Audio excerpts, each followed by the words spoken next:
President's top attorney, Rudy Giuliani. Mayor Giuliani, thanks for joining us this morning. Good morning, George. The president said you're going to get the facts straight, so let's try to get some facts on the table to begin with. The president does acknowledge meeting Stormy Daniels, correct? Gee, I'm not really involved in the Daniels thing, so I don't know. I mean, he denies that it happened. She has written a letter denying it. Well, we do have a picture of them together, so the president... Well, it depends on what you mean by met her, right? Well, yeah, there's the picture right there. I just want to get that fact on the table. Well, it looks like my friend Donald Trump before he was president, but and that looks like the woman who was on Saturday Night Live last night. That's right, but does the... Now, that's pretty interesting. I think she kind of... God, if I were her lawyer, I'd be very upset. Fame and fortune, let me make money. How is she damaged? She's become rich as a result of this. $130,000 doesn't mean anything. Boy, I wish that was my case. So the president does deny any sexual relationship with Stormy Daniels? He has. I have not. I'm not. As I said, I'm not involved in that. But the reality is, he denies it. She denied it. Then, when it was opportunistic, right before the election, she came forward, and then, of course, the whole thing happened with Michael Cohen, and it's history now because it wasn't a campaign, anything. Well, but let me just, because you say it's history. When did the president first learn that Stormy Daniels wanted money to keep quiet about the relationship? Don't know, and doesn't matter to me. What matters to me are two things. There are two relevant legal things, which is what my job is. Number one, it was not a campaign contribution because it would have been done anyway. This is the kind of thing that I've settled for celebrities and famous people. Every lawyer that does that kind of work has. And number two, even if it was considered a campaign contribution, it was entirely reimbursed out of personal funds, which I don't think we'll even get to because the first one's enough. So, well, case closed for Donald Trump. And I think for Michael Cohen, who I think got a big boost with Judge Ellis's comments the other day. But let's show you. The other day, you also told BuzzFeed, though, that at some point after the 2016 election, Michael Cohen had complained to some people that he hadn't been paid by Donald Trump, and that so then you said Cohen met with Trump and told him, and Giuliani said that we'll cover your expenses. They worked out this $35,000 a month retainer after that. So the president did know about this after the campaign. I can't say that. I mean, at some point, yes, but it could have been recently. It could have been a while back. Those are the facts that we're still working on, and that, you know, may be in a little bit of dispute. This is more rumor than it is anything else. Well, that's what you said. You said that to BuzzFeed. But here's the well, yeah. I mean, that's one of the possibilities and one of the rumors. The reality is, you stated it as fact. Well, maybe I did, but right now I'm at the point where I'm learning, and I can't prove that. I can just say it's rumor. I could prove it's rumor, but I can't prove it's fact. Yeah, maybe we will. But you've said as a matter of fact on Hannity and BuzzFeed. You talked to the Washington Post about it. I don't know. How do you separate fact and opinion? Well, when I state an opinion, I'll say this is my opinion, and when I state a fact, I'll say you said the president worked out a retainer agreement with Michael Cohen after the election in order to repay him for the settlement to Stormy Daniels. The second part of it, the last part of it, the retainer agreement was to repay expenses, which turns out to have included this one to the woman that you saw on Saturday Night Live last night, trying to make more money. And now our NDA with her seems to be irrelevant because she wants to break it up because she wants to make a lot more money than $130,000. I never thought $130,000. I know this sounds funny to people there at home. I never thought $130,000 was a real payment. It's a nuisance payment. When I settled this when it was real or a real possibility, it's a couple $1 million, not $130,000. But people don't go away for $130,000 of a meritorious You did claim. call it a settlement payment. The president did make these payments to Michael Cohen over the course of 2017, according to you. Then why did, on April 5th, why did the president deny any knowledge of the payments when, in fact, he had made the payments? I don't know when the president learned about it. He could have learned about it after, or not connected the whole thing at that time. The reality is, those are not facts that worry me as a lawyer. Those don't amount to anything, what is said to the press. That's political. What matters to me as a lawyer is... It's okay to lie to the press? Gee, I don't know. You know a few presidents who did that. I don't think this president has done that. But in any event, that's not the crime. The crime is, was it a campaign contribution? Not a campaign contribution. 100%. People want to avoid that conclusion because it gets them out of trouble, and it makes the whole investigation and the tactics that were used by the prosecutors totally repugnant. But as you know, the law says that any payment in connection with the campaign could be considered something that has to be reported. And Michael, hold on, let me just finish the question, and then you can respond. And Michael Avenatti, Stormy Daniels' lawyer, says there's a great deal of evidence, contemporaneous evidence at the time, that they did in fact discuss the campaign. Michael Avenatti is going to say what he has to say to collect his money. So I know he's coming on later, and people can judge why the heck he let it go on Saturday Night Live if this is a serious case and not a comedy. But the reality is, here's the test, not of Michael Avenatti, not of me, but of the Campaign Finance Commission. If it could be for any other purpose, even if the purpose is campaign, any other purpose, if a man buys a suit, if a woman buys a dress, it cannot be considered a campaign contribution. Now, this was for another purpose, to protect him, to protect his family. It may have involved the campaign, doesn't matter.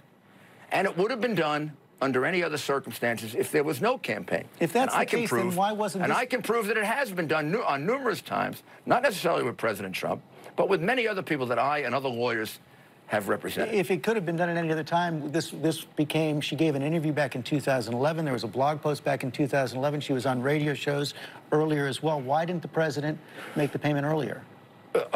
I don't know. Maybe she didn't demand it earlier. You're not going to pay if there's no demand. I have no idea what the history of her representation was.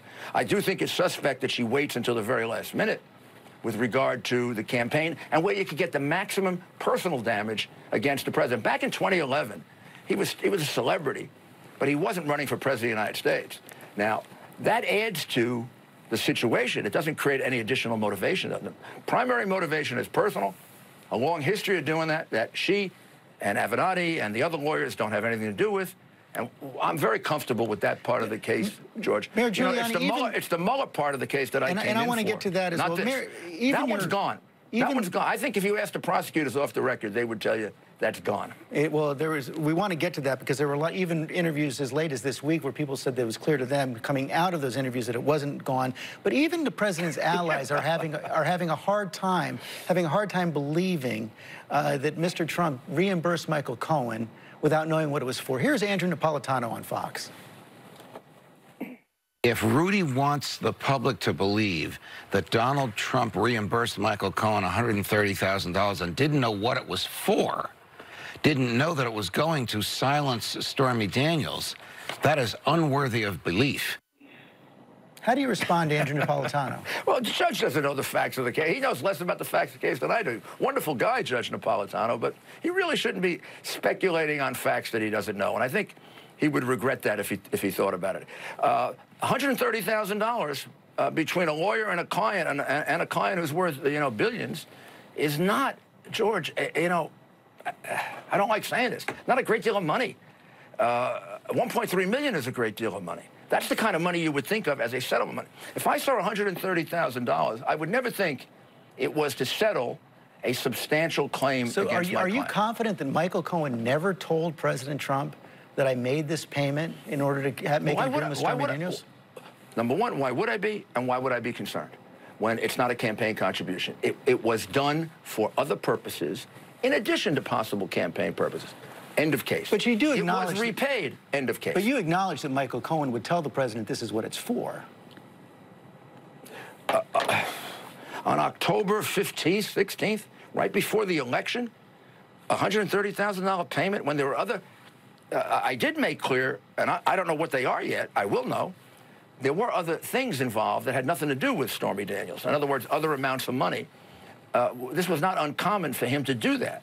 So, no, I would not, if I were him and I were the president's lawyer, and I had done this in the past, and it had worked out in the past, I would not go to him and bother him 2 weeks before the election with this thing. But certainly before April 5th, 2018, the president knew that Michael Cohen had made these payments because he, in fact, had reimbursed Michael Cohen for them. I don't know, and I don't think it's at all relevant anymore. This is another tangent like, chasing the Flynn tangent when it turns out that John Kerry is now violating the Logan Act, and nobody seems to care. You haven't asked me about it. Even if this was not a campaign finance violation, we missed John Kerry.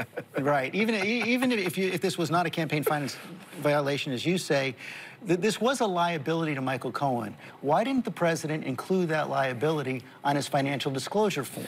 Well, how could he if he didn't know it? Right? I mean, first of all, it isn't a liability, it's an expense. I don't think those are included. So I'm representing the president, let's say.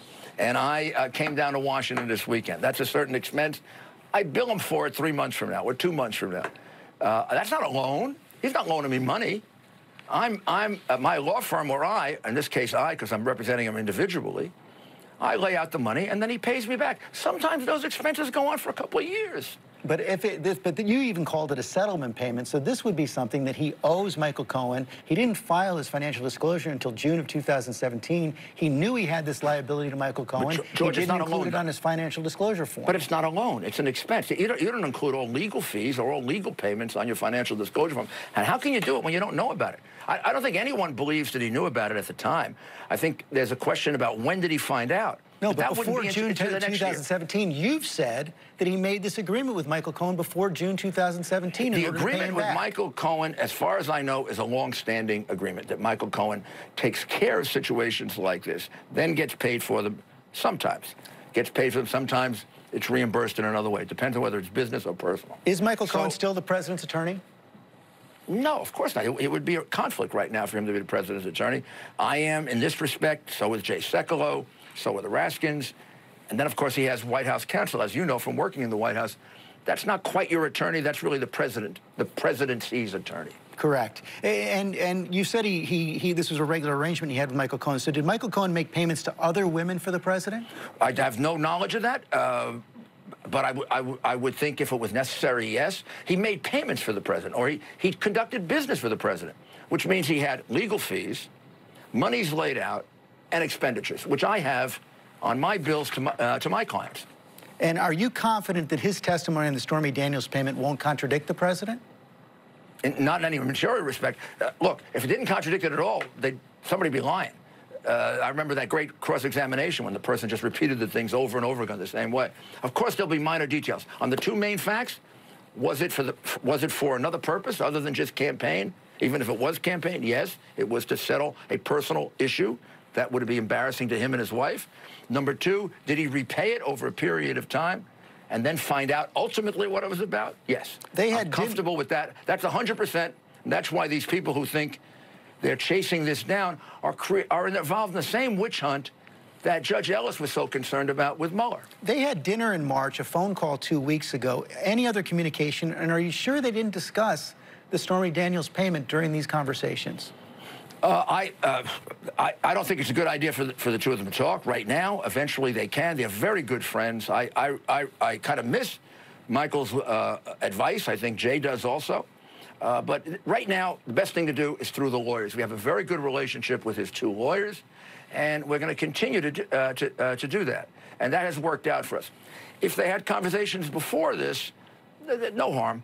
I mean, again, that part of the case, George, I am very comfortable is gone. I got to focus my attention on the Mueller part. Are you concerned at all that Michael Cohen's going to cooperate with prosecutors?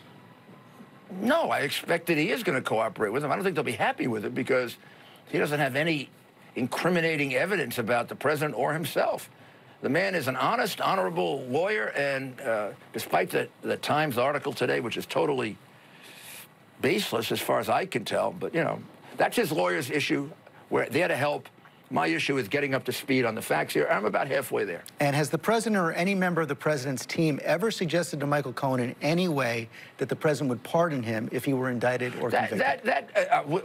Jay and I have made it clear, and Michael's lawyers all know that obviously is not on the table. That's not a decision to be made now. There's no reason to pardon anybody now. So it hasn't been discussed? It has not been discussed, and would not be discussed. Does the president have the unfettered power as President Clinton had, President Reagan? I used to have the pardon attorney work for me with President Reagan. He gave out 900 pardons, far fewer than Obama or President Trump. I'm a big believer in the pardon power. There are people I want to see get pardons like Michael Milken, who I prosecuted. But right now, pardons would be, they wouldn't be illegal to talk about. They'd be kind of confusing. And let's talk about the Mueller investigation. The president said again on Friday that he wants to speak with Mueller, answer his questions. So you're prepared to make that happen? Not after the way they've acted. I came into this case with the desire to do that, and they just keep convincing me not to do it. First, they leak the questions. Then they do this whole thing. Well, let me just stop you right there, because in fact, those questions were written by Jay Sekulow after a meeting with Mueller and his team, and these were your impression, the impression of the Trump team's take on the questions, and in fact, it was a document made by the Trump team. It wasn't something leaked by Mueller. Well, something leaked by us, I know that. I mean, look, it may not have been, first of all, I don't think Bob Mueller leaks. Let's be clear about that. I think that people I don't think his top guys leak or women. I think people below leak, and a lot of people saw these different documents. Could it have been somebody formally on our side? Could it have been somebody formally on theirs? I don't know. Main fact is I don't care. My client's prejudiced by that, but in a way we were helped by it. So I guess that's why they suspect us. But we were helped inadvertently. We're helped because it shows he has no case. Three main issues, right? One is, was there collusion? Come on. Nobody believes anymore there was collusion. Several questions on that list about collusion. Well, there were questions about it because they don't have any answers, right? They wouldn't have to ask us if they had answers, right? You know, Unless Michael Caputo, I know that you and the president keep on saying that, but Michael Caputo, who's worked on the campaign, just met with Mueller's team this week. He came out saying they asked a lot of questions about collusion. He came away quite concerned about Paul Manafort, Roger Stone, Rick Gates, and others. Maybe he's less concerned now after Judge Ellis gave a pretty good indication that he might toss the case for government misconduct, that he might even have authority to conduct this investigation. He might have to go back to the Eastern District of Virginia. I would think Mr. Caputo could rest a little bit easy, although the man has been tortured. He's one of the people that, you know, has to be looked at for some kind of compensation here. The man has been tortured. And what he's saying is they asked a lot of questions. But that doesn't mean they know anything. Mayor, if the president's done nothing wrong, as you say again and again, and he tells the truth, he hasn't done anything wrong, George. I know, and if he tells the truth as you would advise him to do, what is the danger in answering Robert Mueller's questions? Because they're trying to trap. You couldn't put a lawyer on this show who wants to keep his law license to tell you he should testify. But it's only a trap if the president doesn't tell the truth. No, it isn't. It's only prosecutable if they have some built-up, manipulated evidence to prove the president didn't tell the truth. Well, how often has that happened? If you have evidence that proves he doesn't tell the truth, then the president didn't tell the truth. No. People do things like lie. People lie. Could Comey be lying? You're damn right he could be lying, George. And we're going to walk ourselves into a trap like that? Well, but I couldn't. If Mr. Comey lied to the special counsel, then he's the one who's vulnerable to perjury. If the president tells the truth, he's not. And the special counsel has to be open to believing that. The special counsel so far seems to think that Comey is Moses. And I happen to think Comey is Judas. But you believe the president is telling the truth. If you believe that, if you have that conviction, you're his attorney. Why don't you say, go in, talk to Robert Mueller, tell the truth? Because I wouldn't be an attorney if I did that, George. I'd be living in some kind of unreal fantasy world that everybody tells the truth. I'm not going to accept. They don't have a case on collusion. They don't have a case on obstruction, which is why they're asking all these cockamamie questions about what do you feel, what do you think. I'm going to walk them into a prosecution for perjury like Martha Stewart did? I mean, she'd tell you they weren't telling the truth. Martha Stewart would tell you that she told the truth, and they set her up. What happens? I don't know that. Well, I don't want to get into that case. I don't know. Right, but what happens if Robert Mueller subpoenas the president? Will you comply? Well, we don't have to. He's the president of the United States. We can assert the same privileges other presidents have. President Clinton negotiated a deal in which he didn't admit the effectiveness of the subpoena. But he did testify. But he did testify before the grand jury. Is the president willing to do that? But only for 2.5 hours, only with an arranged format. Would we be willing to do that? I'd rather have the Hillary Clinton treatment. Yeah, I think President Clinton was before but I would rather have the Hillary more than 2.5 hours. No, he was 2.5 hours in the grand jury. Approximately, maybe 3. We'll take 3. But Hillary Clinton treatment is what I'm looking for. And that is no under oath, only a Q&A, and then we get the questions in advance, and they write the report 2 weeks before. Well, he has briefed you on the topics he wants to discuss. Are you confident the president will not take the fifth in this case? Oh, how could I ever be confident of that? When I'm facing a situation with the president and all the other lawyers are, in which every lawyer in America thinks he'd be a fool to testify, I've got a client who wants to testify. Please don't. He said it yesterday, and you know, Jay and I said to ourselves, "My goodness, I hope we get a chance to tell him the risks that he's taking." So he may testify. And we may actually work things out with Bob Mueller, because working with him directly is good. But if they keep undermining it, and we have situations like Judge Ellis saying that they're out of control, and they're not authorized. And they refuse to give the judge their authorization. What's going on with that, George? God almighty. Final question. Do you still want Rod Rosenstein to shut down this investigation?